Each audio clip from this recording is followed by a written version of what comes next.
So many of you have heard me speak before, so you know the gist of what I'm going to say. For the last couple of months, we've been doing some very specific research in Sonoma, sort of really listening mostly, really actively to what people across Sonoma are saying. Do they have a sense that this affordable housing thing is important? Do they connect it to their own sense of well-being? Are they interested enough to lean forward? What are the things that are keeping them from feeling like they should be leaning forward for the folks who are not doing so? And are there themes that we can rely on that can help people, right, to see the value of what we're trying to do? So I put together a playbook, and I'll talk a little bit about the different parts of it, but I thought we'd do first just talking about housing stability as a whole, just really generally. I know you all get that, but I just want to start there. Talking about the particular approach that I use in thinking about this work, which is strategic case making, and why that's a little bit different than a traditional kind of communications approach, and why it's so central to what you all are trying to do. And then I'll talk a lot about what we heard, right, from your neighbors, from your friends, from your family, from folks who were in the region. And then I'll offer 7, I think, strong recommendations that are consistent with some of the things that we heard. Does that make sense for everybody? Are you going to share your slides afterwards? Yes. In fact, I think, we can make that available. So the first thing I just want to say is just center this in where we all are, which is Sonoma, with what we already know. Sonoma is incredibly expensive, and it's not just sort of relative to what's in the region across the nation, right? You're identified as one of the regions of the country that are really at the sort of outliers of what it means to live affordably in a particular community or place. That gap, the gap between those who can live here and those who cannot afford this, is widening, not just in Sonoma, but across the country. So if you're already at the top of that and it's getting worse, that means if you don't sort of lean in hard now, right, all kinds of, let's just say, interesting things will happen. We won't call them dire circumstances, but we know that things will not get better unless you make it better, right? It also means that there is, across the country on this affordability issue, there's a lot of distinction between folks who feel like they're renting and may not have the same rights and opportunities as those who are homeowners in the conversation. And that matters a lot in terms of what you're able to get people to sort of lean in to do, and who feels like they're bearing the brunt of what happens next to Sonoma, not just here, but nationally. So I just want to say that I think there's a lot of these kinds of issues that we're trying to solve for, and that sets the context for what we should be thinking about or starting to think about. When we think about what is case making and how is that helpful to you, I want to be really specific about why this is a little bit different so that you know what you're looking at when I start to talk about some of the findings from the work that we've done so far. So when we think about building public will, traditionally people think about it as only a communications exercise, that if you just say the right words, if you just wordsmith the narrative, if you can say something really pretty and get people to, right, that you can convince people, and it doesn't work for a lot of reasons. I think David Brooks is one of the example of folks talking about why the traditional efforts to get people to rally around hard problems like equity, like inclusion, like affordable housing, like climate, like sustainability, why it's sometimes hard to get people, right, to do that work.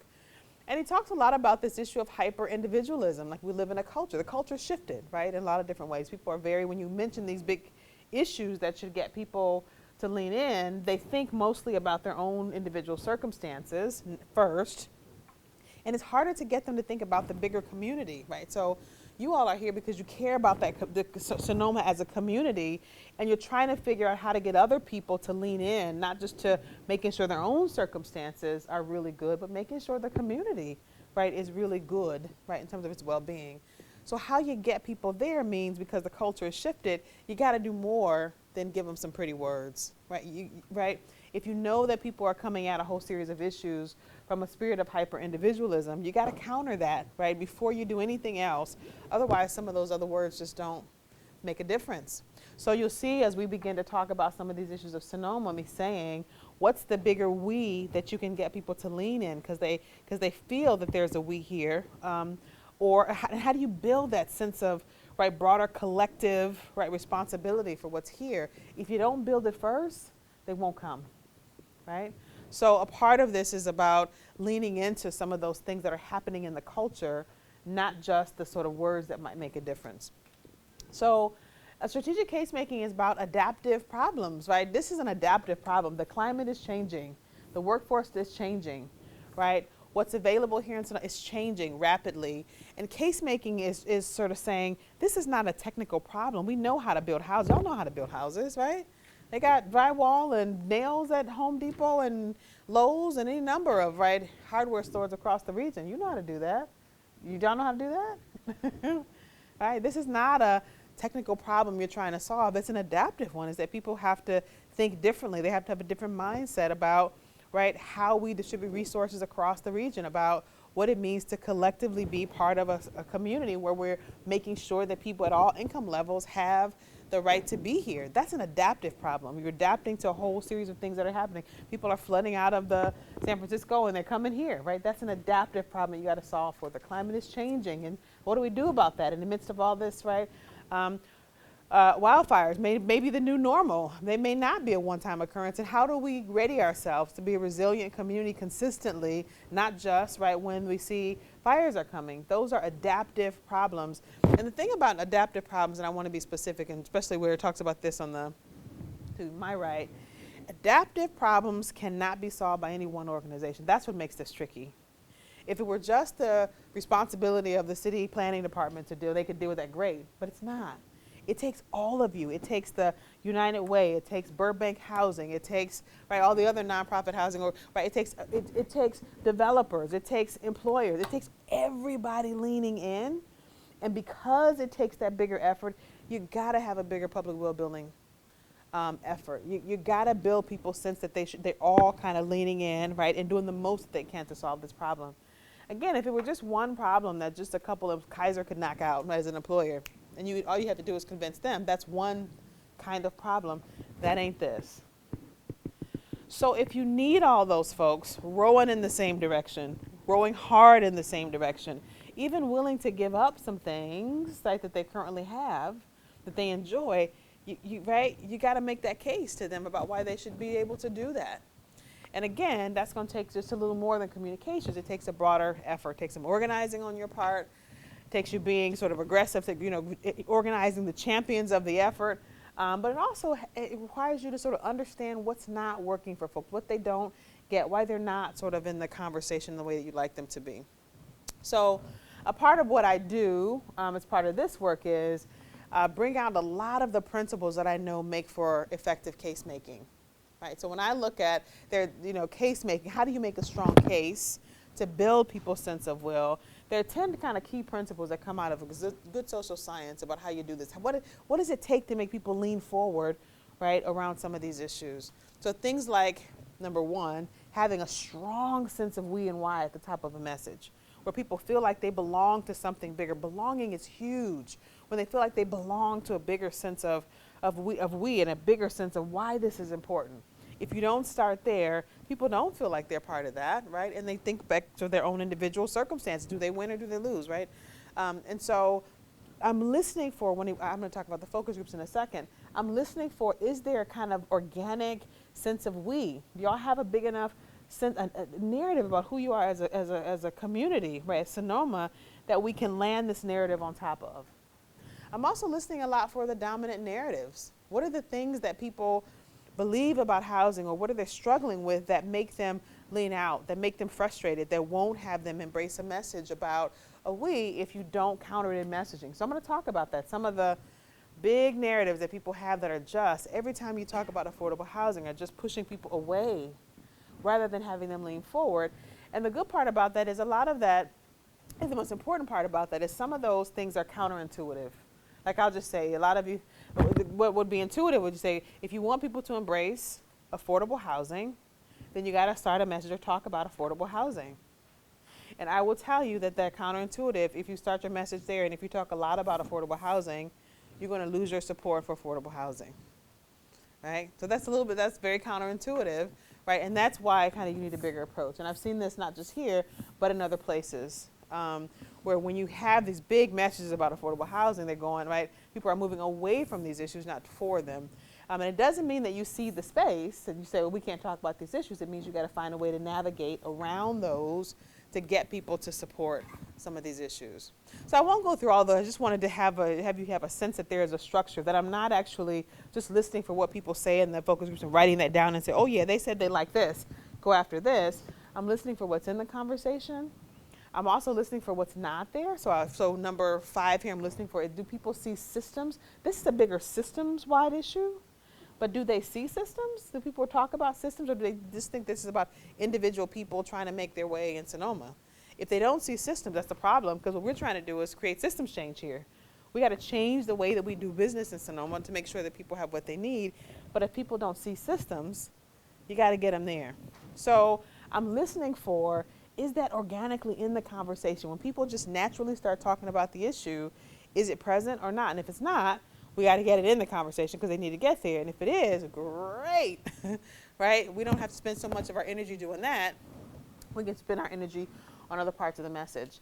And so what I hope you see, even before we get to the findings, is that this is about strategically listening for, where are the best if you're going to make an investment in a public will building campaign, potentially, like where do you get the biggest bang for your buck? Where should you be spending those resources? If you already got a big we and why, then maybe the place to spend it is having people get to the consequences of inaction. Maybe they don't get that. If they don't act, what happens?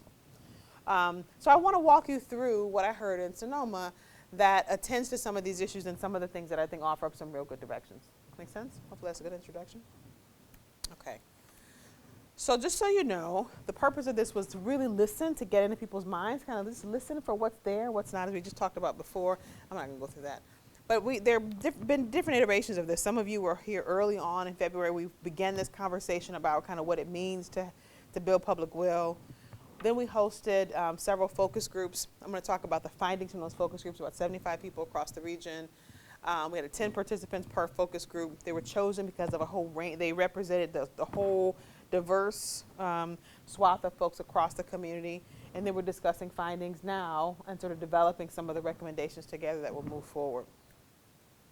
So folks were chosen from this not by me, by a professional sort of recruiting organization. I'm here that recruits a diversity of folks. So we had a 10-page screening guide to get the right folks in the room. And by that, I'm saying the folks who were in the room who have diverse perspectives. So every single one of those focus groups was diverse in terms of age, in terms of their occupation and educational level, in terms of their political persuasion. But we had hardcore Republicans and hardcore Democrats, and all independents all in the middle of that.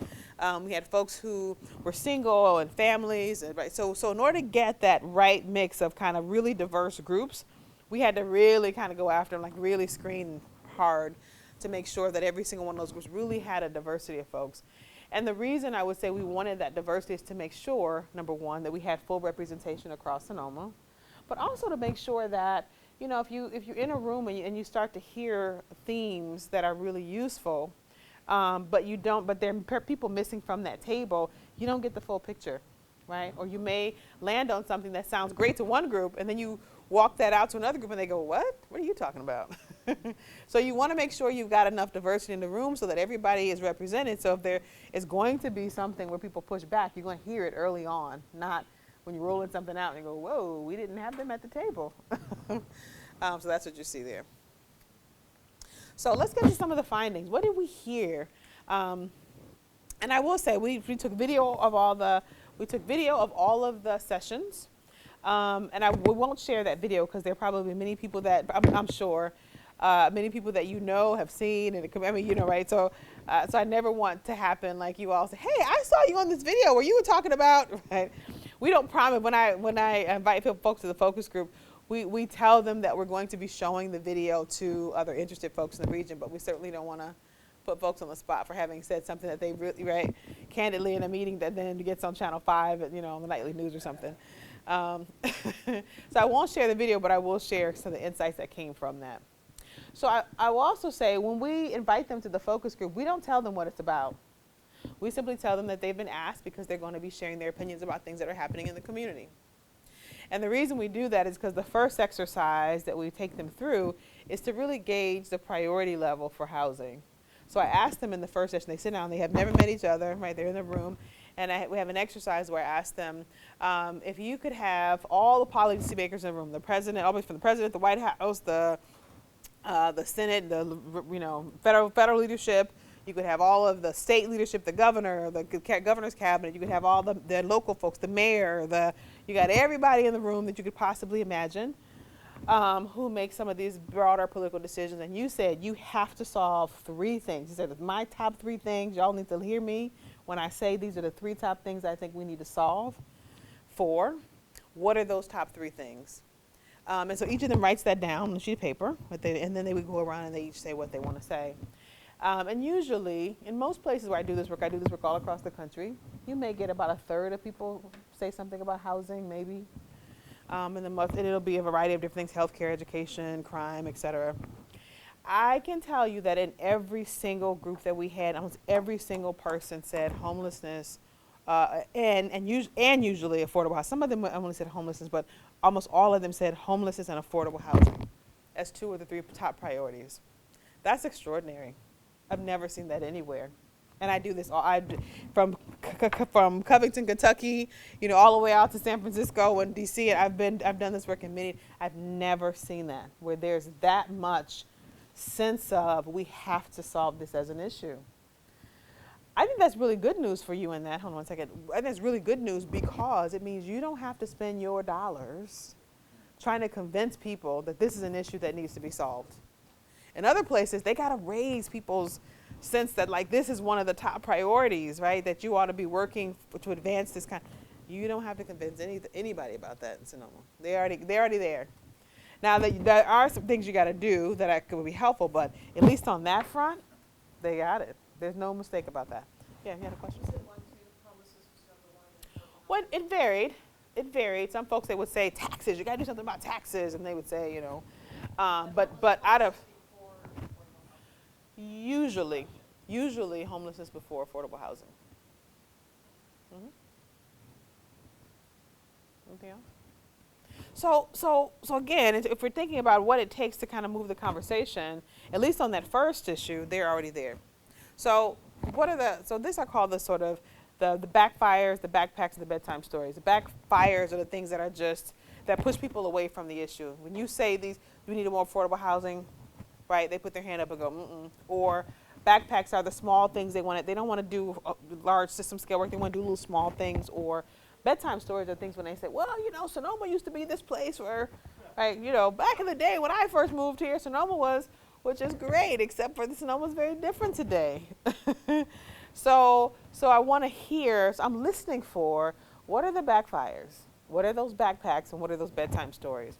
So in that kind of group of things, this fear that affordable housing and discussion about that is really going to be for outsiders. It's not for them, right? We're going to build a bunch of affordable housing. Folks are going to move in and take it, and then I'm going to be displaced. And it's going to become, the beaches that we enjoy, the environment all of this stuff is going to be overtaken by all these newcomers that are coming in. And that was consistent.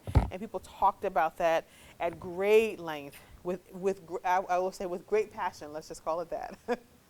With great passion. Right, and so they didn't sort of lean into the idea of affordable housing naturally because they don't think it's for them. They think y'all are building it. They're gonna build it for other people, and they're upset about that. And so this insider-outsider conversation was really a viral conversation as we talk about messaging and how to build public will. Unless we counter that, not directly, but counter that in the way that we build a campaign, it takes your message every time. The second problem was this issue of the sort of Silicon Valley, San Francisco problems becoming ours. All these folks are moving in. We're going to start building affordable housing, and next thing we're going to have the same problems of Silicon Valley here, and we don't want that. We don't want to be that. And so there was a deep fear around that. So every time you say affordable housing, they think Silicon Valley's coming. Oh my God, we don't want that. And so again, it backfires on you. Yeah.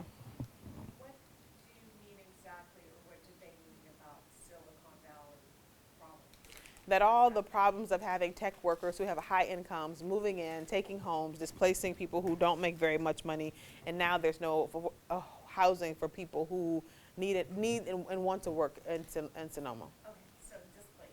Mm-hmm. Okay, thanks. Mm-hmm. And all the things that come along with that, right? This fear of don't balance. So this was really interesting. When we got to the point where we were talking about different solutions, consistently people would say that whenever they felt like there was a particular solution that was advanced that was going to fall on them somehow, they bristled at that. Don't balance this thing on my back. I'm a landlord. I'm getting a little money off. Like, yeah, I finally get to charge a high rent for my place and get some Airbnb money coming in. Don't balance this thing on I didn't cause this thing. Or, right, if you say, a taxation measure. Don't balance, I'm a taxpayer, but man, I'm struggling too. Don't balance this thing on me.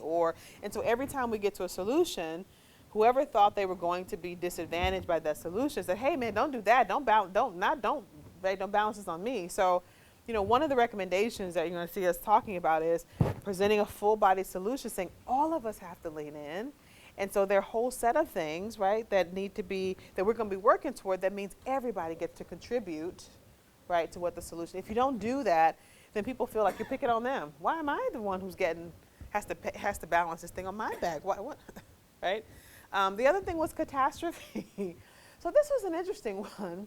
A lot of conversation about people being nostalgic about when the wildfires came. There was a lot of sort of unity in the community. People were caring for their neighbors. They were checking on each other. They were meeting people. People were asking them whether they were okay. They loved that, and they were talking about what it would take to create that again. They said maybe we need another catastrophe to like have that happen. And in two of the sessions, they literally started to think about. They started to dream about the different catastrophes that could happen. That would get back to that. So they talk about what if the tech boom burst and then people had to go, and then or what if the brewery, there's a brewery, I don't know, the breweries, what if that boom burst, right? And so what if we had like a big natural catastrophe beyond, and so they started to imagine like those things, not as saying we want that thing to happen, but man, it would be great to feel what we felt when the fires came. And I said to folks, well, it'd be a shame. I mean, do you need a catastrophe to kind of do that? Like, do you need another? I mean, is that the only way we get to a place where we check on each other? I mean, could we kind of structure that a little differently? So I think as we talk about messaging, if you know that people are craving that, like how do we create that sense of community in the messaging so people feel like that's the thing that we're solving for when we lean into affordable housing. That's the thing they want so much they're even willing to dream about catastrophe. I've never heard that. I mean, and in some of the sessions, I was in the video on my face, I'm flabbergasted. Like, are they really dreaming about the bad things that could happen to get back to that? But so that was one of the findings. So I'll go through the rest of these quickly because I want to make sure we have enough time for conversation. So one of the issues what we certainly saw is that people really don't see a housing system. When we asked them what were the causes of what was happening, they said, oh, this is a great environment here. People love to come here and enjoy our lakes and streams and that kind of thing. So that's what's causing it, right? We got great weather, et cetera. PG&E, tech boom, said all these things that were causes, but none of those things were ever the housing market or the housing system. Right? They didn't necessarily blame. They didn't talk about permitting structures, or they didn't talk about the challenges of getting financing to develop buildings, and all the things that are really the crux of the housing shortage. They didn't name any of that stuff. So they can see systems, which is good. The problem is they just don't see the housing system, right? And they can see that when those larger causes are having these big effects, they just don't see housing. So if what you all say is a part of the solution is advancing and changing and having systems change, be deeply part of the housing system, you got to help people to see it because they don't see a housing system right now. It's not visible. And related to that, because they don't see a housing system, the only kind of solutions that kind of organically come up, rent control, ADUs, and tiny homes. That's it. So what do you think we should do? Well, the tiny homes, I think somebody was building tiny homes over there, right? Or ADUs, we got some people who do granny flats back there, or rent control. Now those may very well be a part of the solution. I don't know, you have to figure out right, what are the things that you want to lift up, but those are the things that are viral. And when we tried to sort of push them and say, well, there's some other things we could be thinking about, and to give them some ideas for things, that floated for a minute, and then they went right back to tiny homes, ADUs, and rent control. And I will say that there was no consensus even on those. They debated the merits of those, but those were the things that were top of mind. So again, you got to introduce a wider set of options for folks because they don't necessarily see that in the conversation, right? That's both an opportunity and also a challenge. The opportunity is you can talk to folks about what's working in other places, some real options for real change, but you got to help them see it because right now they don't. So backpacks are the things that they talked a little bit about in terms of homelessness. Two things about that. Number one, they didn't necessarily see homelessness and affordable housing as related. They did not connect those things. When they talked about them, they talked about them separately. When in their three, for example, they talked about those as separate things. They nailed them differently. They don't see those. They see homelessness as a public health threat. Those people need mental health services. They need it, but they don't necessarily. They got to live somewhere. But that's not really the main issue for those folks. You got to get them some mental health. They're just right. So they don't see those things as connected. But the other thing about that was they didn't, and you know, we had some discussion about this. They didn't necessarily see homelessness as we need to help those folks get off the street because you know, we have a sensibility that says people should not be living on the street. It was get them off the street. They're challenging, you know, my ability to enjoy the community that I love so much because they're more of a nuisance than right. So more of a nuisance than you know. A necessity for us finding housing for folks because we believe in the dignity of people and having a place to live. So you have to figure out how you want to think about how homelessness fits into the picture because they don't see it as what it's a housing, they see it as a mental health threat, and they're not particularly altruistic about that as an issue. I think, and it may be just the volume, right, challenge here. Where in other places there's just a little bit of it, so you can feel altruistic, but when it gets to be at the level of scale that you see across the region, that challenges people's sort of empathy. It's like, okay, enough. So that's one of the backpacks. Just get rid of them off the street. And the other ones, people weren't leaning into affordable housing as kind of a, you know, we need to solve the affordable housing crisis. They said, I just need an affordable place to live. I don't want to solve these big problems. I just need a cheaper place to live. Can you help me with that? And I will say that in terms of that issue, that became the viral conversation.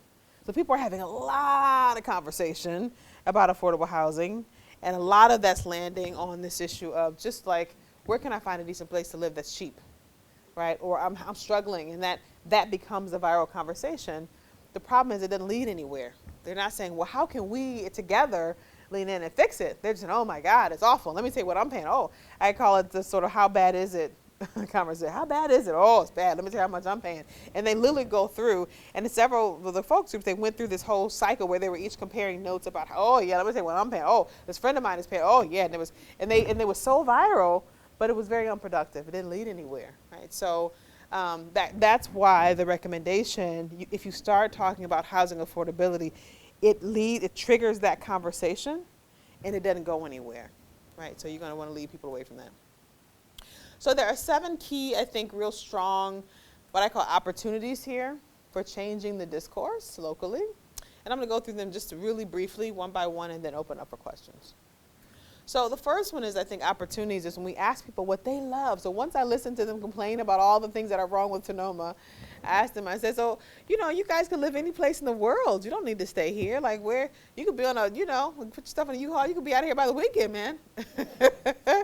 So what keeps you here? Like why do you live here? Why do you struggle to stay here if it's all these problems? What do you love about being here? And that usually begins the beginning of a conversation of where you really want to start your messaging. And what we heard consistently was the environment.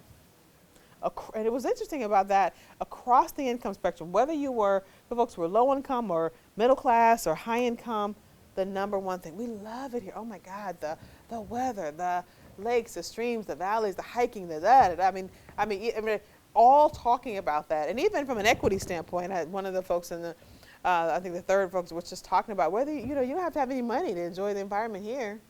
Like, you know, that's like, everybody can do that. That's what makes this unique. Like anybody can just like go and enjoy that. That's amazing. I would never leave. And I'm struggling to live here. I'm like living with 4 roommates, but I don't want to leave. Are you kidding me?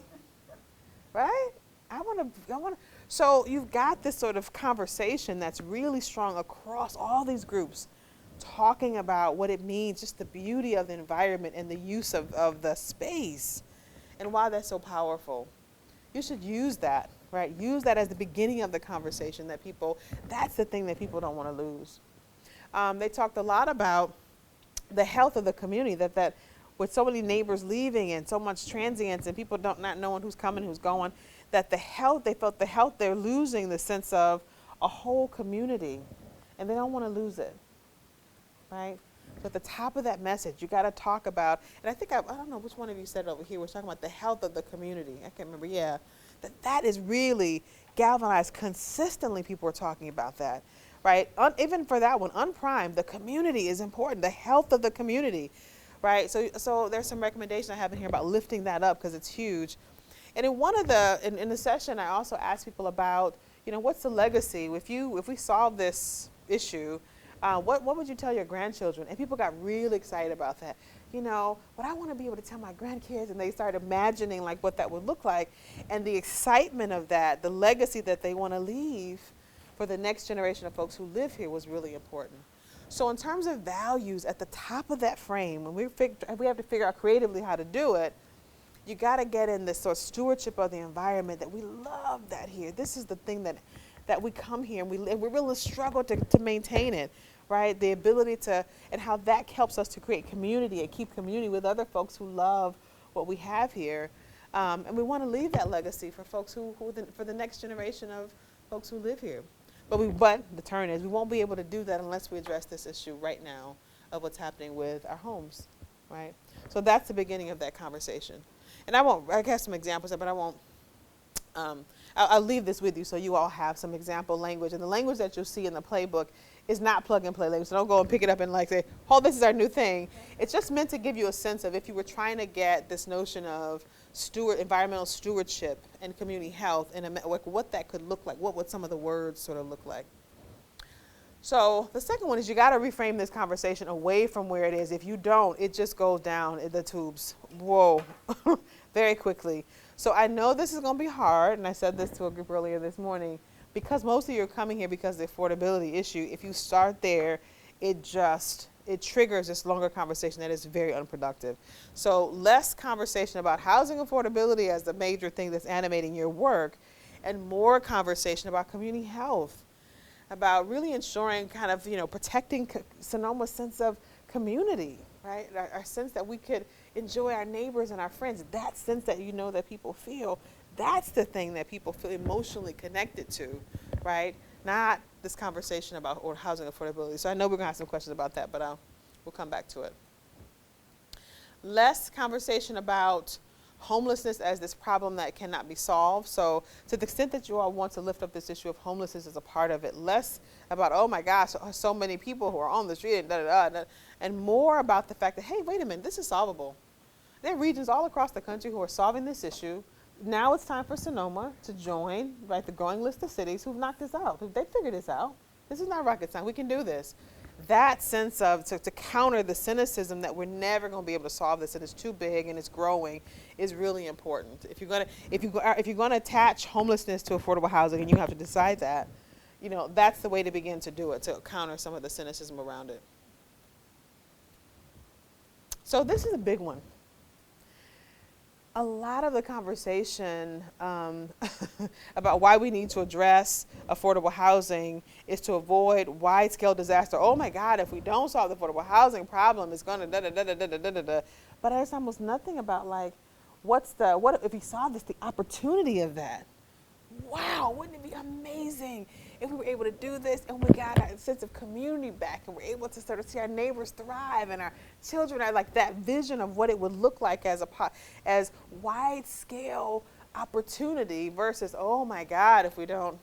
So less of the sort of doomsday, oh my God, we're going to hell in a handbasket like by tomorrow, and more of a, man, we have an opportunity to do something that is extraordinary for this community. Right, and then talking about what that looks like is very different. So one of the last ones around this issue of the system, I said before, if you don't have people visualize the system, what is the housing system, they don't see it. So if y'all think that you need to have some systems change with respect to how developers are working with the city department, the way they're working with nonprofits, the way that you're lifting up policies, if you want them to lean into that space, you got to help them see it because they don't see it right now. And they don't necessarily see it as constructive. Consistently, we talked about policymakers, they were negative. Oh, these policymakers, they're not going to do anything. They take the money, there's no accountability, they take our taxes, da-da-da-da-da. So there was no expectation that policymakers were going to do anything related to this, and no attribution of responsibility there. They just don't think policymakers can solve it. So they're not giving it to them. And they saw a positive role for nonprofits, but they said consistently over and over again, what are these nonprofits doing? They got all this money. Right? They got all this money they're supposed to be working with and solving it, but nothing's getting better. What are they doing? Right? And so, again, being able to introduce a bigger housing system and have people understand kind of who the players are, you got to do that and you got to do it constructively. So I put some language in here about less about, the specific people who aren't doing what they're supposed to do and more helping people to see the alignment of a whole lot of folks working in the space as the goal of what we're trying to do is really important. So we'll come back to that if people have questions. One of the last, I think this is the last one, just talking about metrics of success, putting people in the future. Counter some of those bedtime stories. People say, oh, and Sonoma used to be when I first moved in here in 1975, and then it was great, right? If they go there, it becomes difficult for them to see why any level of change is necessary. We just want to keep everything right the way it is, right? Which is not really possible. So the way to get people out of that is to put them in the future, right? Tell them about the Sonoma that you want in 2030 or 2025.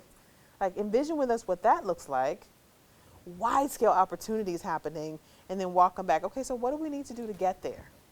So as we talk about those metrics of success, like what does that look like, not for today, but for 2025 or 2030, is the way to get people out of that kind of their resistance to change. And I can talk a lot more because there are lots of strategies to be able to do that effectively. So, actually this is the last piece. So I just had some additional recommendations just around positioning nonprofits and community-based organizations effectively, because people see nonprofits as really the place where the action is likely to happen, but what they see is money's going in, but they don't see the units coming out. That positioning the role of nonprofits in the community effectively is really important to the conversation. So talking about their role is solving a puzzle. So you can do this any number of ways. I just have an example, and I've used this in other places. Community development organizations or nonprofits, it's kind of like the game of Jenga. Like if you pull so many things out, like you pull out funding for this and you pull out, right? You pull so many things out, the game collapses. It's the role of community-based organizations and nonprofits to make sure you've got enough structure to the community that it holds together. That's what they do, right? Align these different parts of a community. That's their role, right? Not the direct provision of housing, which is the assumption that people make. Like these organizations are pumping out housing, they're going to Home Depot, they're getting the drywall, they're getting the nails, they're putting them in, right? That's the public imagination for what these are, and that's not helpful. So giving them a way to sort of think about nonprofits as part of this is really important. So I think from my vantage point, again, I want to stop there. I have some discussion questions, but I'd love to stop there and just have you, as you think about some of those issues, ask questions about some of that. We'll make the PowerPoint available to you also. You get to see the recommendations, some of the sample language. But as you know this community better than anybody else, and I want to just ask, for you, are there specific questions that you might have about either the language or some of the things that you heard me talk about, either as both some of the challenges or as some of the recommendations? Yeah, I know there's a lot. Yeah. So around here, one of the big challenges is what I call, my wife tells me that nobody knows what I'm talking about, but I think there are people here that don't know what I'm talking about. One of the big challenges, I call it dirt. So let's assume that we can conquer the drywall and nails challenges. Pretty simple. I actually think it is pretty simple. But let's assume that we can't conquer, at least momentarily, we can't conquer the challenge of dirt. So I, with Larry and I and several other guys, have looked at a lot of dirt. And when you go to price the dirt, if you want to build something, the price of the dirt has to filter into the price of what you're going to build. So one of the things that we haven't been able to do is get the price of the dirt to the place where we can build anything. Because by the time you build it, all of a sudden you're not building anything that anybody can afford. You're building market rate houses. And I haven't been able to conquer that challenge of how, aside from going to tipping point and saying, will you buy this piece of land so that Larry and I can build this affordable, but make this more affordable. Let me say it a different way. Make it more attainable for people that can't buy something that costs $750,000. I think everybody in the room kind of can get all that stuff. Does anybody in the room, or do you know any way to solve any of that kind of a problem? Because that's the main problem in Sonoma Valley and the city of Sonoma.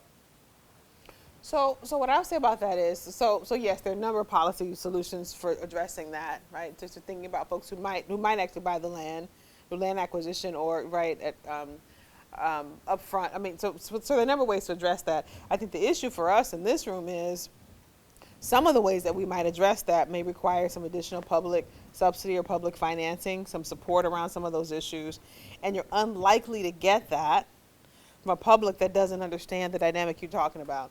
In fact, in a couple of sessions, we had some developers in the conversation, and they were talking about their frustration around that. Listen, like people don't understand. Like if you only have a short 3 to 5 story building, right? There's one kind of construction, but once you get anything beyond that, you got to go to steel construction, which means you got to go to at least 10 stories to make it profitable.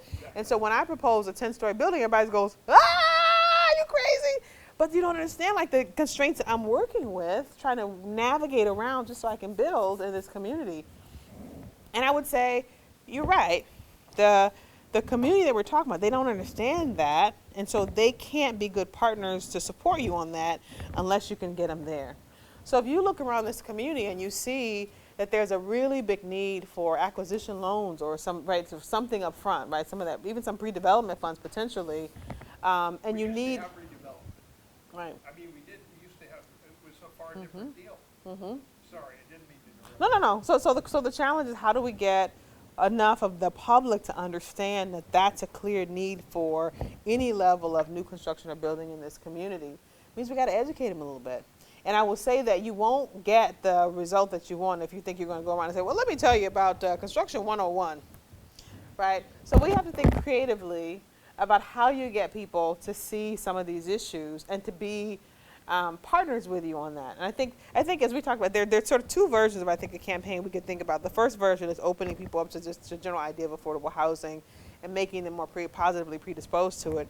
The second part of it is opening them up to some of the issues that you're talking about that are really obstacles for building or creating more affordable housing in the region, so they can be good partners with you. And they say, man, if we actually were to invest in that, we could get a lot more building happening across, if that's the thing that you want, across the region that would open up some more of this affordable housing. So we have to be doing both those things, opening folks up with the framing and messaging, and then actually educating folks about the obstacles to development and the creation of affordable housing across the region.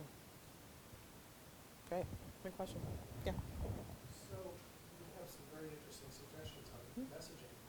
And I would think in a general sense, most people are for when they want affordable housing, but when it gets to the neighborhood, it gets to be a whole different issue.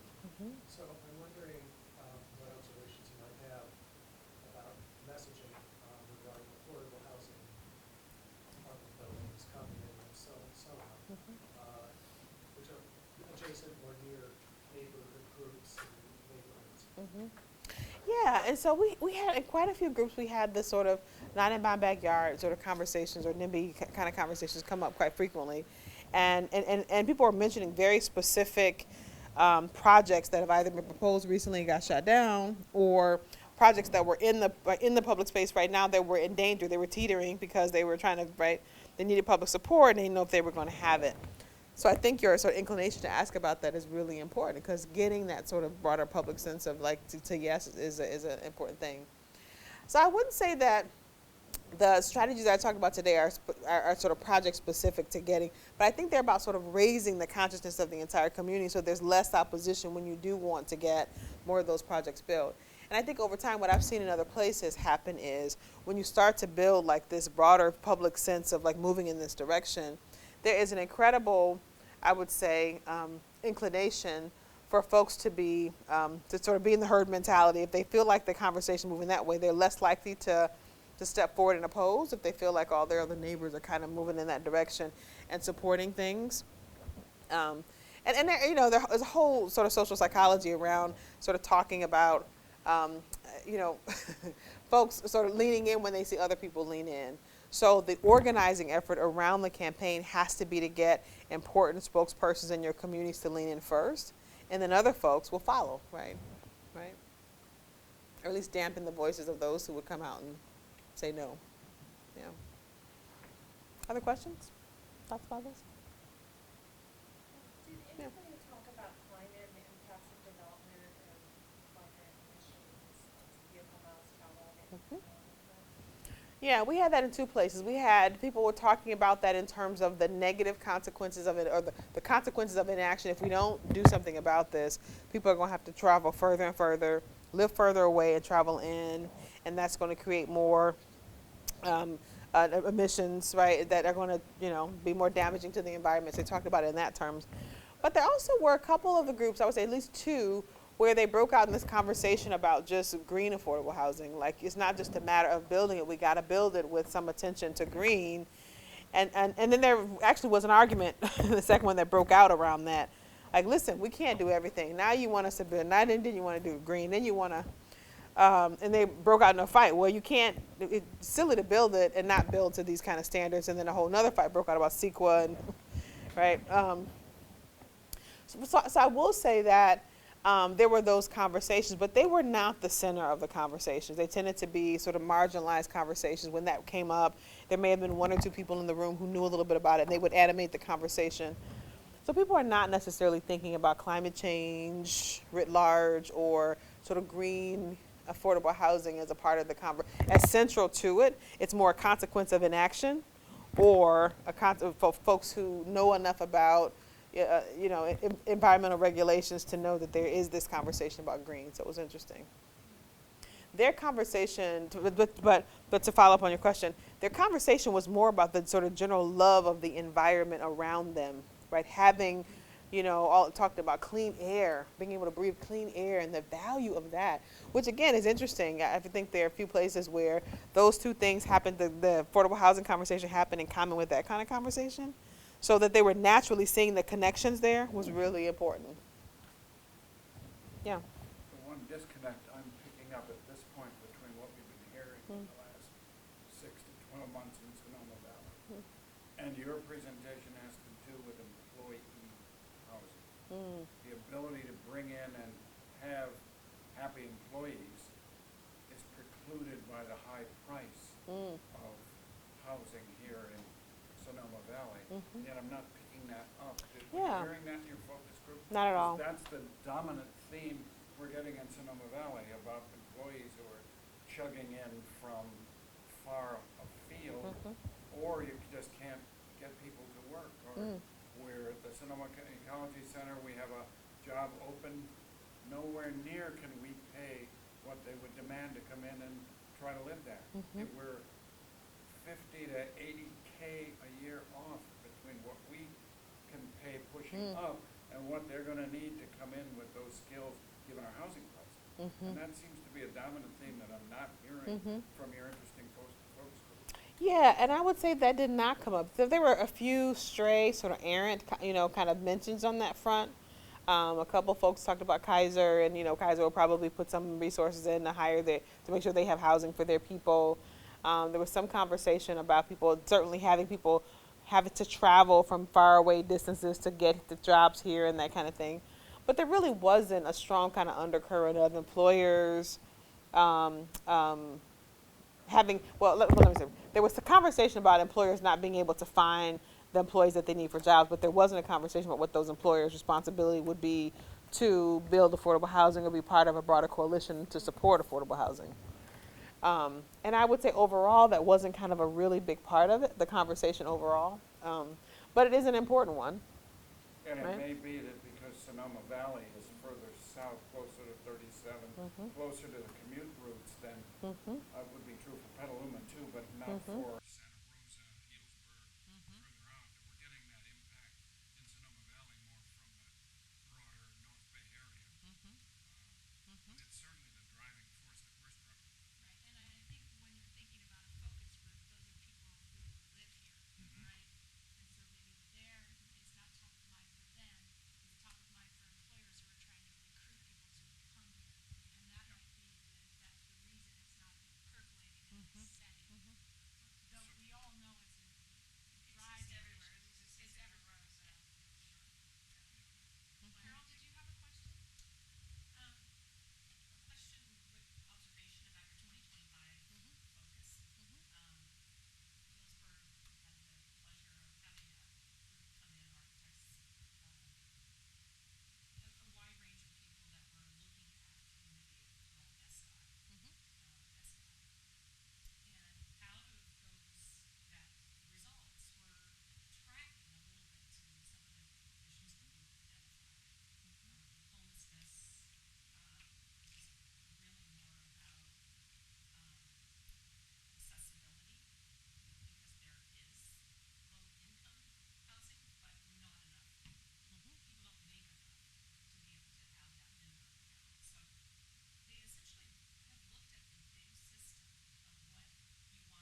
then what comes from there, we will really, we will track it, we will follow it, we will see. Then I suspect as a conversation with Steve mentioning specific projects, hopefully we'll start to see the public will shift so that then we're starting to identify advocates, we're starting to identify champions who can then indeed go out and advocate for specific projects and advocate for policies that will make land acquisition easier, these types of things. So it's a process, a longer term process, Right. but our role at the Community Foundation is to make it accessible to all. It won't be branded, a campaign put together by Community Foundation Sonoma County. It will be a campaign that will be invisible. It will be owned by all of us. And so we're in the early stages of this is all a part of it. What is resonating with folks, and then we'll hire a firm to help us build the campaign, and that will be something that we can do together. So to your point, I would like to share an example, I think, of where I've seen something like this done. In a couple communities, I've seen this done really well, where the sort of values of the environment and stewardship are sort of right front and center, but also where they're sort of attending to very carefully, I think, the principles of really good case making. They're starting with a big sense of we and why at the very top of the message, where you get that first before they even mention issues of housing. Like, they're building a sense of like why we are in this together and why this is really galvanizing our community, where they're able to navigate around some of those tricky issues of affordability kind of really well, and where they're telling kind of this wider story of us, like all of us. And I want to give you just an example of what this could look like. What we develop for Sonoma maybe it will be more specific to what's here, but I want you to see that. And one of the things, to your point, I want you to look for the point in the video where they talk about the vision. And the vision is over here. It's a big vision. It's not the sort of, very specific, but it's providing kind of vision of like, I vision a place where people who live here are not shuffling and, separated, and where we all have a decent, a broader sense of community.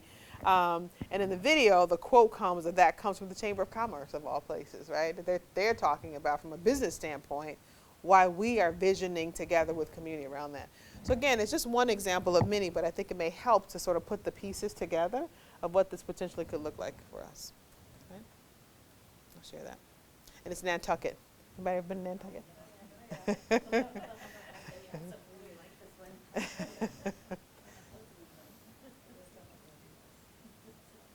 Oh, I don't have any sound. What? Did I put down the sound? I don't think I did. Let's see. When was this done? Just in 2017. How do our sound there?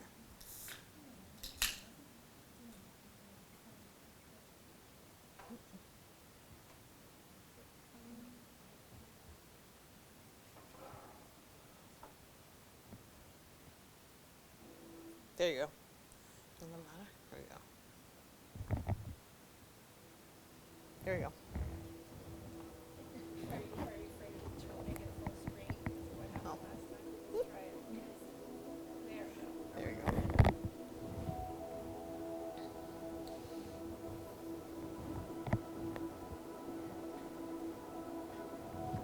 We value our history and the natural beauty that surrounds us. Yet the heart of our community lies in its people. It's our friends and neighbors that keep this island running, make it fun, and keep us coming back.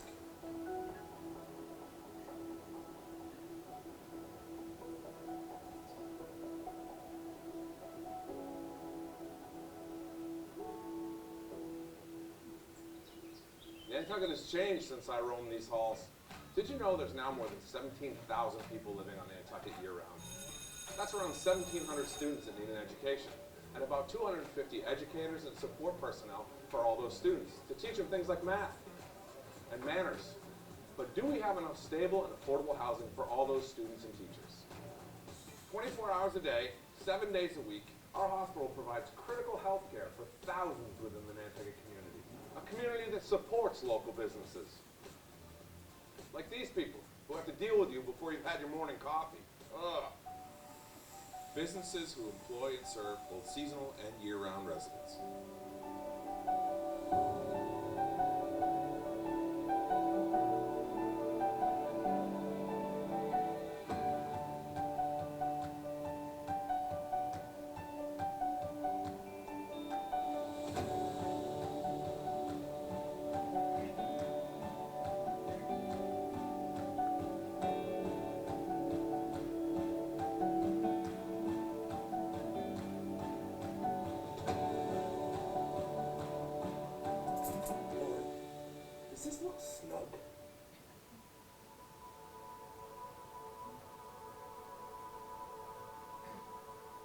Can you imagine a Nantucket without the people who keep us safe? Without our resources for wellness and mental health? The organizations that strengthen the community and preserve the legacy of our island's people. The housing problem on Nantucket is no laughing matter. If you're connected to this island, it's guaranteed you're going to know somebody who's been adversely affected by the lack of housing for our year-round community.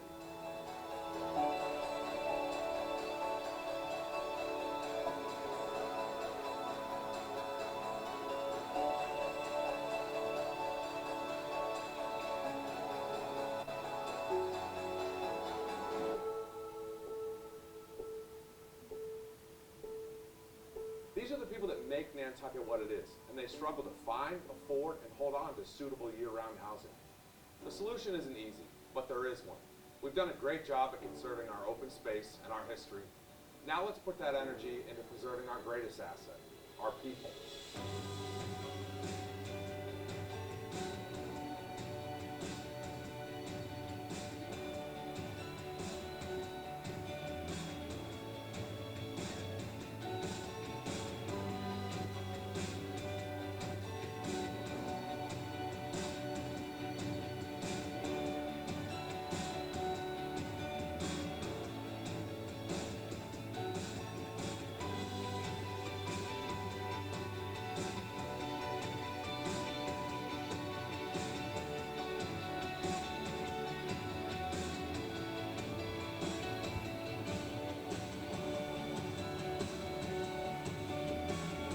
I'll stop it there. So thoughts. What did you see? What do you think about that? Yeah. Well, that's where we are. We have this great open space district that's protected, over 100,000 acres. So a tenth of the land in the county is protected by this. We have these great urban growth centers that we have. We have our community separators that we have.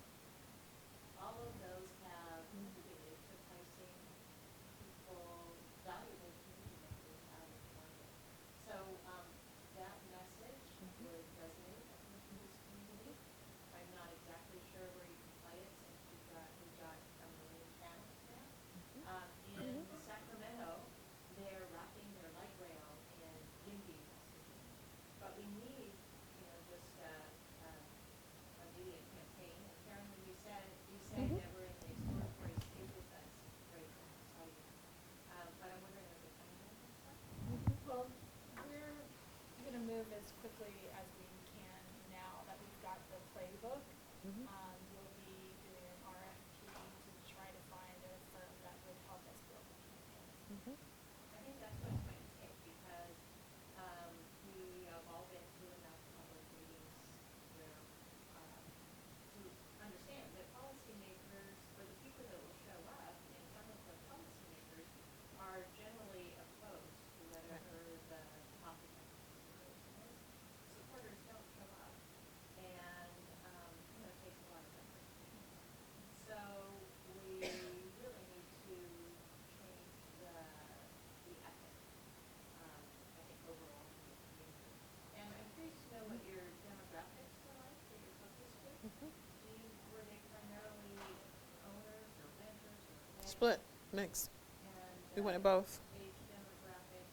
Mm-hmm. Kind of curious because the ethic really changes across the age and socioeconomic spectrum in my opinion. Yeah, and I'll speak to the focus groups first. So that was exactly why we explicitly wanted to make sure those groups were diverse. So we made sure, I mean, in excruciating detail, like spreadsheets of folks to make sure that we had good spreads across age, across race, across renters and owners, parents versus non-parents. I mean, all of that specifically for that purpose because you get, right, where people, the demographics matter, right? People's opinions and where they are, what they can express, are differ, right, when you're in a different circumstance about being here. Some of those were renters and homeowners. Some of those were, stably housed, and some of those were feeling like, ugh, right? We even had a couple of folks in some of the latter focus groups who were, at least two of those folks who were in their cars, I think, at night, right? So, I mean, we had a real wide distribution to try and make sure that we heard enough of and kind of where people were across that spectrum. And to your early comment, I think that's right. I think this is, getting to this sort of yimbiness of getting people out the door to support. We heard that consistently for those who are saying, yeah, we gotta, like, people don't come out when they really want to support, right? But they also talked about not feeling like they could come out because they didn't fully understand what was happening. It's easy to shut down something and say, we don't want that. So the folks who are trying to shut down a project have an easy go at it. But the folks who want to say yes don't know enough about, right, to be able to know what they're saying yes to. And so that goes back to this sort of two-pronged approach. You got to have the first sort of whatever it is, a video, set of materials, full posters, cards, whatever, open people up to the idea of affordable housing, which is a general kind of conversation, but a second piece that really gets people to understand the specifics of what you want them to do. If it is understanding some of these projects that are right now in the pipeline, what does that look like? How do you give them enough tools to feel like, yeah, I can come out and speak credibly about this, but if you don't feel like you can kind of come there and speak credibly about something, you don't come, right? So that's what we heard consistently was, we don't know enough to really be good partners on this. We don't know enough to feel like we could show up and actually contribute. If all I want to do is come and say, no, don't build it, that's easy. I don't need to know very much. I just need to say no, right? So we got to figure out how to get, as Karen was talking about, those champions, enough of those champions who know enough, and not in a formal sense. You got to have, affordable housing 101. You got to know about acquisition loans and what it takes to do that, but to know enough to be able to have that conversation credibly. And there are lots of ways to do that. There's also, with Generation Housing and the incubation of an advocacy group here locally, I see the campaign kind of right now being built in parallel, but I suspect that the Generation Housing will take up this campaign because the Foundation doesn't run programs. So that will launch through that advocacy group.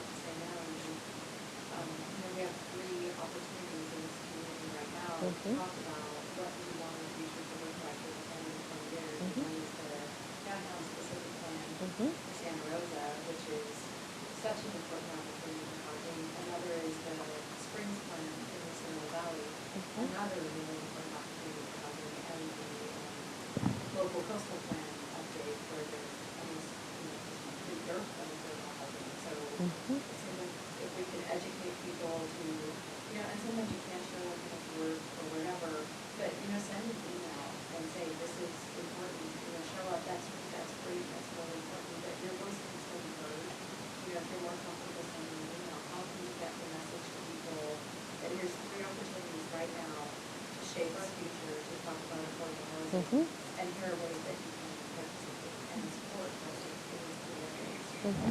I'd like to, Phillipsburg, with the SSTAT, people showed up for that, but it was way too many. So they did an online Survey Monkey so that people could participate without having to, there's technology that you have to use there to allow you to participate. And I would encourage you to do that because they had a lot of, SBAC had 8 initiatives that they were reporting out on. I like Tina's three opportunities as opposed to the kind of grappling with challenge that we spent an hour on. There's a fourth unique opportunity, Tina, that I would add, which will lead in about 2 years or so from now to a specific plan. It's called Eldridge, formerly known as Sonoma County. And it's a major opportunity for us as a community to create the kind of we-centered vision that involves housing, that involves employment, that involves the right level of open space with it. Most of the pieces are there, and it's another opportunity that, according to what the state has committed to so far, will indeed lead to a specific plan that will then push some of the sequel problems aside once we get the EIR done on the environmental impact report, done on the specific plan, and then be able to go forward with the dirt you're looking for. So those are 4 areas to work on as a part of a visioning strategy. And what if you were to put that out and to get people excited about that as an amazing opportunity, right, to really invest in the community health of Sonoma, like to really make sure that our neighbors are, right, if you push that out as an opportunity, that it make you what you do when you do that is you make it harder for those to oppose it because you're pushing it out as this amazing thing that's going to do not just house people affordably here and there, but to contribute to this bigger thing that we want, right? You change the vision of what you're doing along the lines of what was done with the city or near the movie. Sure. Want somebody else? Yeah. I noticed at the front end of the video, by the way, I thought that was very well done. A little bit of that, of Nantucket feels like Hillsburg and probably some of the other destination cities where, you know, you lose neighbors, teachers can't afford to live there, firefighters are dead. But you, I noted that it said stable housing. Can you talk a little bit about that in terms of, is that a terminology that is affordable? No, it's not. It's just they're trying to get away from. They were trying to get away from this issue of affordability. So in the video, they can't completely divorce, right? Get out of that, but they're trying to make sure that there are a whole set of reasons why people don't have stable places to live. Affordability is just one of them. So they're trying to make a big enough container that they could actually talk about a wider range of issues that are happening in the housing space across the region. That's all. I can see, you know, having done these conversations now a few times, the impulse to go right to how are we going to advocate for specific projects to be, you know, to go through, and that's because that's where the result actually happens. But I'm wondering if, before we have 10 more minutes, like Michelle, you said something very interesting in the beginning, that you've already, just from her first presentation, changed the way you speak about it to some success. So I'm wondering if everybody feels like, you know, if you leave this room and you're going to start continue to have conversations about affordable housing, are there messages you're going to avoid using? Because we just did a big study around what messages backfire, and what messages might you leave this room using right now while we're developing this campaign. So maybe you could, Caitlin, just a second, maybe what has worked for you so far, Michelle? The big takeaway from the last time you were there, and I guess that was in February when I heard it. I approached you after and explained some of the situations on Facebook. You said, don't frame it as a development or affordable housing. Frame it as a quality of life issue. Find the quality of life angle for whoever it is you're talking to. So if it's an older person, you know, they might need attorneys or doctors. We had a doctor shortage before the fires, and 1 in 6 of our doctors lost their homes during the fire. So you can say, well, your quality of life, our quality of life depends on having a strong medical. We have a doctor shortage, and we can't recruit and retain doctors. Or if it's a younger person, younger kids in school, it's you really want your kid's teacher driving 2 hours to come and teach your kid, and you got to go home, drive for 2 more hours. So finding that quality of life look for whoever it is you're talking to is really useful. Wonderful, thank you. Caitlin? One of my favorite painting that story of lead, you know, finding the people trying to go through that quality of life, finding ways for people to figure themselves housing and how to talk about it. You know, I was just doing a solitary issue with individual visas that having to do with the story that we're all in. Right. No, that's great. Any other thoughts on that? The messages that might backfire or that we don't want to use anymore? Maybe, Dr. Manuel, you could kind of highlight, if you could sum it up, what would you suggest? Well, I'd love to hear people's reaction to, I think, what usually is it can be the pushback, and I think you both sort of talked about being willing to sort of leave that, but I think, you know, what do you say when I say talking about housing affordability? Doesn't work very well. I mean, especially if that's the thing we're after. And again, it's counterintuitive because most of us think if you want to get people to support more affordable housing, then you talk about affordable housing. And what I just said to you is that when you talk about affordable housing, or at least when you start the conversation there, man, does it tank very quickly. And so, to what extent is that resonate with you all here? Can you do that? Are you willing to do that? Because that the part of this is the extent to which y'all are willing to hold the line, right, together, to be talking about, right, the quality of life issues, which are the big issues that animate broader public support. We'll see the environment, it's protecting that. That's the bigger issue that animates support. They're not so happy about leaning into affordable housing as a thing. So when I say that to y'all, how do you wrestle with that? Do you struggle with that? I think if we can build our ethic around affordable housing the same way we built our ethic through the 70 days that worked. I think, took a couple decades. But this community has a very, very strong ethic. I think we can have an affordable housing ethic if we can align it with our environmental. And that means infill compact building design, building up transit oriented new jobs, and it's really community driven development. I think following a model like we did on building our environmental work, and I agree with Karen that we can't do it around one project.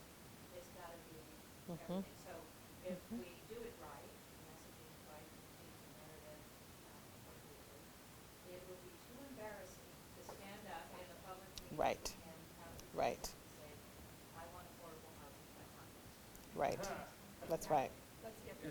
That's right. It's an interesting full circle for us at Sustainable Sonoma because we started with a concept of long-term community lead sustainability in the valley and went out and did 1,650 visioning responses from the community to which affordable housing was the overwhelming issue. We're not housing experts, and I'm listening to this saying, and we don't even in a sense therefore want to be explicitly affordable housing advocates. We want to be Sustainable Sonoma advocates, of which affordable housing becomes That's right. an element that's required in order to have true sustainability, which environment is a piece, but also a fair and equitable economy is a piece, and a society in which our Hispanic, Latino colleagues are fully embedded in Sonoma. It almost seems like, right now, all of our nonprofits are going through legacy training. How to get legacy donors. Maybe we need to get all of our nonprofits together on sustainable housing for who they support. And if they're all on the same page with the same statement, that's bringing a whole group in a different way than an individual. Board of directors saying, we need this person and we can't find housing for them. Takeaways from here. So we have a few more minutes before we close, or do you have final comments or any final contributions from all of you? I had a question, kind of a broad one. So how much do you think the media and the wildfires contributed to the results? Because we have stories almost every single day about affordable housing problems and that's in the news constantly, as well as wildfires. So in a way, it probably doesn't matter, but I was just wondering if you thought how much of that, because if you had done this before the fires versus after the fires, and the pounding the bill, and, and there's almost like a hysteria. Yeah, I think we would have gotten a very different result. I think what would happen is the conversation here would look very much like it looks across the country, which is you got, mixed bags. Some people's thinking this is an important issue and prioritize, and others really not. This is not even on their radar screen. So you got to my vantage point, when I think about what you have here, you got a moment in Sonoma where this is front and center. The media is helping, at least they're driving attention to the issue. They're not telling people what to think about because the way that they do reporting is not very helpful. They just, this is the pro force, this is the con, and they do the sort of oppositional stuff that really doesn't help you think. But they do consistently prime the issue right now so that it becomes the issue that's on people's minds. So it helps them to focus on a whole range of things they see happening across the community that are housing related, but that won't last forever, right? So you've got a moment where this is front and center, where everybody in the community is talking about it, whether it's because the media and the fires or whatever. And I would say if you don't take this opportunity to change the narrative now, you're going to miss the moment. You're going to miss it. So to my mind, like this is the timing of the sort of public will building effort is perfect. Like right, you got a real shot at really changing this over the long term. But if you don't get people to lean in now, you won't get them later. I think a big takeaway for all of us is a lot of this resonates from the speech and the talk you gave before, but it's what's really resonating at this time is the fact that people want a catastrophe. They want a catastrophe. We don't need a catastrophe to come down as people. We care about other people. And You've got one, it's called a house. it's just, it's so, especially now, what's going on the national stage. It really resonated. Let's try to elect people. Which is a huge issue. I think I was flabbergasted by that. Like, Yeah. you need that to. It really, it took me back to 9/11. You need that. Is what it's, it really, I was like, Right, so I wonder if there is an opportunity to say, one, we know, if people are saying we need another disaster, we know the depth of their craving for that connection. So we know that, right? And we can say, we can do it. We've shown that we can do it. Right. We've done this before. We've Right. come together.